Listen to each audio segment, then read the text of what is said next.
Hello' everyone, welcome back to Brighter classroom. তোমালোক সকলো ব্ৰাইটাৰ ক্লাছৰুমলৈ পুনৰ এবাৰ স্বাগতম জনাইছোঁ। চ' বহুতে সুধি আছে যে চিলেবাছ তোমালোকৰ কেনেকুৱা ধৰণৰ হয়, কি পঢ়িব লাগে আৰু লগতে কেনেকৈ পঢ়িব লাগে যাতে মানে তোমালোকে ভাল মাৰ্ক এটা ছিকিউৰ কৰিব পাৰা। তো যিহেতু তোমালোকৰ হাতত মাত্ৰ এমাহ আছে, কাৰণ জুলাইততো তোমালোকৰ হ'বই এক্সাম, তো মাত্ৰ হাতত এমাহ আছে। তো এই এক মাহত কেনেকৈ প্ৰিপেৰেশ্যন কৰিবা তাৰ বিষয়ে আজি আমি ডিছকাছ কৰিম। তো তোমালোকৰ চিলেবাছ ক'বলৈ গ'লে কি হয়, চিলেবাছটো তোমালোকৰ এনেধৰণৰ: ইংলিছ, মেথছ, ছায়েন্স।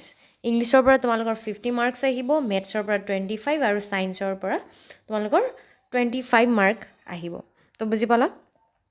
দেন যদি ইংলিছৰ তোমালোকৰ 50 মাৰ্ক আহে, তো তাৰ চিলেবাছ ক'ব গ'লে তোমালোকৰ তাত কি থাকিব, ইয়াত মই দিয়ে দিছোঁ। এইটো ইংলিছত তোমালোকৰ টেন্স আহিব, ভইচ চেঞ্জ আহিব, নেৰেশ্যন আহিব, প্ৰিপজিশ্যন আহিব, চিননিমছ, এণ্টনিমছ। দেন তোমালোকৰ আৰু আৰ্টিকেল আছে।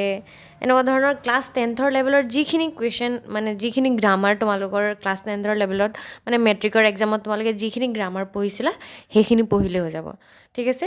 দেন মেথছৰ তোমালোকৰ মানে ইম্পৰ্টেণ্ট চেপ্টাৰ বুলি ক'লে মই এইকেইটা পাইছিলোঁ, কাৰণ মই এইকেইটাৰ পৰা বেছিকৈ কুৱেশ্যন অহা দেখিছিলোঁ, সেইকাৰণে মই কৈ দিছোঁ। তো মেথছৰ তোমালোকে probability, statistic, quadratic equation and জিঅ'মেট্ৰিৰ পৰা তোমালোকে কৰিব পাৰা। এইকেইটা চেপ্টাৰ মানে ভালকৈ চাই যাব, কাৰণ এইকেইটা চেপ্টাৰৰ পৰা কুৱেশ্যন আহে। আৰু LCM, HCF, গসাগু, লসাগু, সেইবোৰ মানে চাই যাবা। তো প্ৰবেবিলিটিটো অসমীয়াত তোমালোকৰ সম্ভাৱিতা, ষ্টেটিষ্টিকটো পৰিসংখ্যা, আৰু কোৱাড্ৰেটিক ইকুৱেশ্যনটো দ্বিঘাত সমীকৰণ, আৰু জিঅ'মেট্ৰিটো তোমালোকে জানাই কি থাকে। তো সেইখিনি চেপ্টাৰ তোমালোকে ভালকৈ চাই যাবা, যাতে তোমালোকে ভাল মাৰ্ক এটা ছিকিউৰ কৰিব পাৰা। কাৰণ মেথছততো তোমালোকৰ 25 মাৰ্কছে আহিব ন, তো তাৰ কাৰণে তোমালোকে ইমান হাই লেভেলৰ নাচালেও হ'ল, কাৰণ 25 মাৰ্কছত ইমানকেইটা চেপ্টাৰৰ পৰা এটা কুৱেশ্যন আহিব পাৰে। আৰু যদি বেছিকৈ কুৱেশ্যন দিয়ে বুলি ক'লে, আমি এইকেইটা chapter probability, statistic, quadratic equation, geometry, এইকেইটা মানে ভালকৈ চাই গ'লে তোমালোকৰ সুবিধা হ'ব। আৰু LCM, HCF, তো সেইখিনি ভালকৈ চাই যাবা। আৰু যদি ইংলিছতে যদি তোমালোকে 50 মাৰ্কছৰ ভিতৰত 40 আনি দিয়া, বাকী দুটাত যদি তোমালোকে 15-15কেও আনি দিয়া, তেন্তে তোমালোকে 40 + 30 70 মাৰ্ক ছিকিউৰ কৰি ল'বা। তেতিয়া তোমালোকে ভাল এটা মাৰ্ক ছিকিউৰ কৰিব পাৰিবা, ভাল ৰেংক এটা ছিকিউৰ কৰিব পাৰিবা, আৰু ভাল কলেজতো পাবা। তো সেইখিনিয়ে। দেন ছায়েন্সত তোমালোকে বায়'লজি চেপ্টাৰ যিখিনি আছে, বায়'লজি পাৰ্টকেইটা, সেইকেইটা পঢ়িবা। লগতে এইখিনি মই দি দিছোঁ, এচিড, বেছ, চল্ট, এইকেইটা চেপ্টাৰ তোমালোকে ভালকৈ পঢ়িবা। বায়'লজিখিনি ভালকৈ পঢ়িবা, কাৰণ বায়'লজি তোমাক লাগিব। GNM কৰিলে তোমালোকক বায়'লজিৰ বিষয়ে শিকিব লাগিব, বায়'লজিৰ যিখিনি বস্তু আছে সেইখিনিয়ে লাগিব।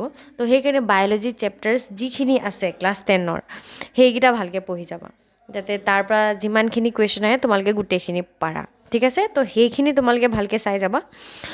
আৰু তাত বায়'লজি পাৰ্টটো ভালকৈ চাবাই। লগতে আগতো এবাৰ পঢ়ি আহিছা, সেইকাৰণে বেছি তোমালোকে প্ৰব্লেম নহয়। আৰু যিহেতু ইংলিছত 50 মাৰ্কছ আহে ন, তো ইংলিছৰ গোটেইখিনি কুৱেশ্যন কৰিবলৈ ট্ৰাই কৰিবা। এটলিষ্ট যদি তোমালোকে 40 মাৰ্কছ আনা, তেন্তে তোমালোকৰ বাকীখিনি 15-15, মই ক'লোৱেই 15-15 বা 20-10 এনেকৈ যদি মাৰ্কছ আনা, তেন্তে 70 মাৰ্ক আৰামছে তোমালোকে পাই যাবা। আৰু দেন তোমালোকৰ ভাল ৰেংক আহি যাব।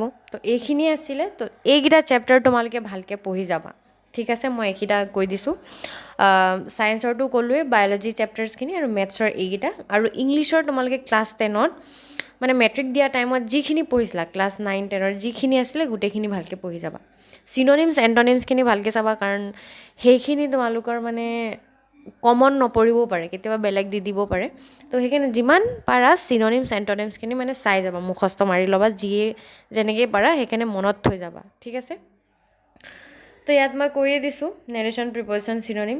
Two get a good college, যদি তোমালোকক ভাল কলেজ এখনত পাব লাগে, তেন্তে তোমালোকে এবভ 60 যদি আনা, তোমালোকে ভাল কলেজ এখনত পাবাই, ঠিক আছে। তো এবভ 60 আনিবলৈ ট্ৰাই কৰিবা, ঠিক আছে। আৰু কোনোবাই মোক সুধিছিলা যে এক্সট্ৰা কিবা পঢ়িব লাগিব নি, ইংলিছ, মেথছ, ছায়েন্সৰ বাহিৰে? GK এইবোৰ পঢ়িব নালাগে। জাষ্ট তোমালোকে ছায়েন্স, মেথছ, ইংলিছ, এই তিনিটা তোমালোকে ক্লাছ 10ৰ লেভেলৰ চাই যাবা। ক্লাছ 10ৰ বুকবোৰ পঢ়ি যাবা, গোটেইখিনি মনত থৈ গ'লে পাৰি যাবা। ইমান হাৰ্ড নহয় মানে GNMটো, কাৰণ মেথছতো 25 আৰু ছায়েন্সৰ 25। তো ইমানকেইটা চেপ্টাৰ্ছৰ ভিতৰত মানে ইমান হাৰ্ড লেভেলৰ কুৱেশ্যন নিদিয়ে, ইজিয়ে দিব। খালি ছায়েন্সৰ মই ক'লোৱে যে বায়'লজি ভালকৈ পঢ়ি যাবা, ঠিক আছে। চ' এনেকৈ যদি তোমালোকে ভালকৈ প্লেন বনাই পঢ়া কম সময়তে তোমালোকে ভাল ৰেংক এটা আনিব পাৰিবা। চ' তথাপিও যদি তোমালোকে বুজি পোৱা নাই কেনেকৈ পঢ়িম ইমান কম দিনৰ ভিতৰত, দেন তোমালোকে আমাৰ অনুশীলন বেটছ তোমালোকে আমাৰ ব্ৰাইটাৰ ক্লাছৰুম এপত গ'লেই পাবা। অনুশীলন বেটছ বুলি এটা পাবা। তাতে তোমালোকে সেই এপটো ডাউনলোড কৰি কিনে জইন কৰিব পাৰা, যাৰ মূল্য এতিয়া আমি কমাই দিছোঁ, 1299 কৰি দিছোঁ। আগতে তাৰ মূল্য 1999 আছিলে, এতিয়া আমি কমাই মেলি যিহেতু তোমালোকৰ হাতত মাত্ৰ এমাহ আছে, সেইকাৰণে তোমালোকৰ সুবিধাৰ কাৰণে আমি 1299 কৰি দিছোঁ। চ' যদি কোনোবাই জইন কৰিব বিচাৰা তেন্তে আমাৰ ব্ৰাইটাৰ ক্লাছৰুম এপ ডাউনলোড কৰি ল'বা, প্লে ষ্ট'ৰতে পাই যাবা। তাতে ডাউনলোড কৰি কিনে তোমালোকে আমাৰ এপটোতে গ'লে তোমালোকে সেই অনুশীলন বেটছ বুলি পাবাই।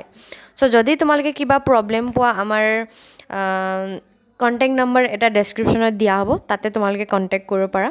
আৰু যদি তোমালোকে অধিক কিবা ইনফৰ্মেশ্যন লাগে বা কেতিয়াবা এক্সাম পষ্টপ'ন হ'লে কি ইনফৰ্মেশ্যন সেইবোৰত সেনেকুৱা ধৰণৰ ইনফৰ্মেশ্যন যদি লাগে, তোমালোকে আমাৰ হোৱাটছএপ গ্ৰুপ জইন কৰিব পাৰা।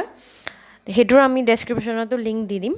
চ' তোমালোকে যদি জইন কৰিব বিচাৰে তেন্তে জইন কৰিব পাৰা। আৰু যদি অনুশীলন বেটছো জইন কৰিম বুলি ভাবিছা তেন্তে প্লে ষ্ট'ৰতে গৈ ব্ৰাইটাৰ ক্লাছৰুম বুলি চাৰ্চ কৰি তোমালোকে ডাউনলোড কৰিবা, তাতে তোমালোকে আমাৰ অনুশীলন বেটছটো পাই যাবা। আৰু যদি সেইটো কৰিবলৈ প্ৰব্লেম হয় তেন্তে তোমালোকক ডেছক্ৰিপশ্যনত এটা নাম্বাৰ দি দিয়া হ'ব, সেই নাম্বাৰতে কণ্টেক্ট কৰিলে হ'ব, ঠিক আছে। চ' যদি তোমালোকে আমাৰ ভিডিঅ'বোৰ ভাল পাইছা তেন্তে লাইক শ্বেয়াৰ ছাবস্ক্ৰাইব কৰি দিবা। চ' আজিলৈ ইমানেই, থেংক ইউ।